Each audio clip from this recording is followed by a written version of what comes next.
Now, some of the products are so nice that we've been making that they really could or should be priced at 400% markup, but our interest is turning it over and making it competitive with the big brands. Right. But now the manufacturing costs have come up. The retail market has been disrupted because of Amazon, faster turnover, so it's changed now.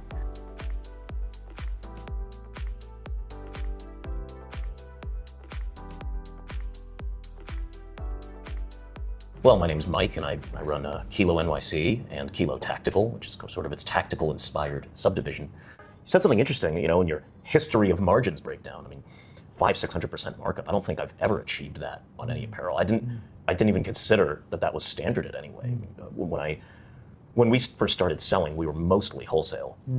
90% of our revenues were through selling to retailers, and so just the conventional information that I was given was, all right, your wholesale markup is 200%, and then it's another 200% there for retail, so 2x then 4x. But since we have transitioned over to being 90% direct to consumer, our margins really have shrunk because I'm trying to make nicer stuff, but ensuring that it moves. Because for us, it's all about how quick can we turn it over.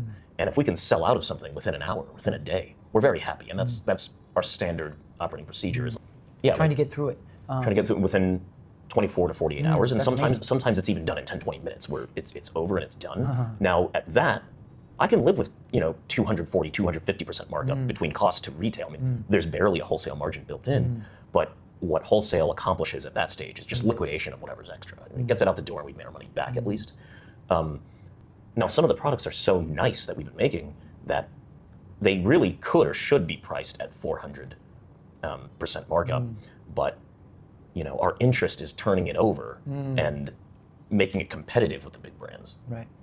Lowering your risk. Lowering the risk, right. Because it's like, okay, I'm very confident that it will move at this lower price, but it certainly has me thinking a lot more about what you said about reverse engineering to really achieve a target price that we're more comfortable with. Because with a better, let's say FOB price, that would incentivize me to up the quantity.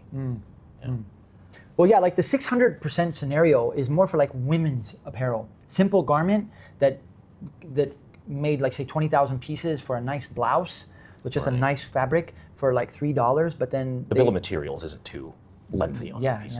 And also the workmanship, like if you're doing tactical gear, the workmanship is intense.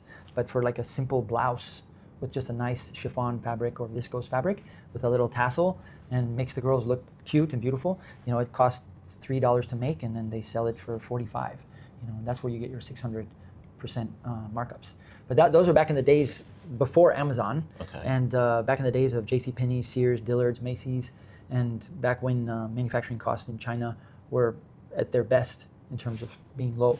But now the manufacturing costs have come up. The retail market has been disrupted because of Amazon and faster turnover, so it's changed now.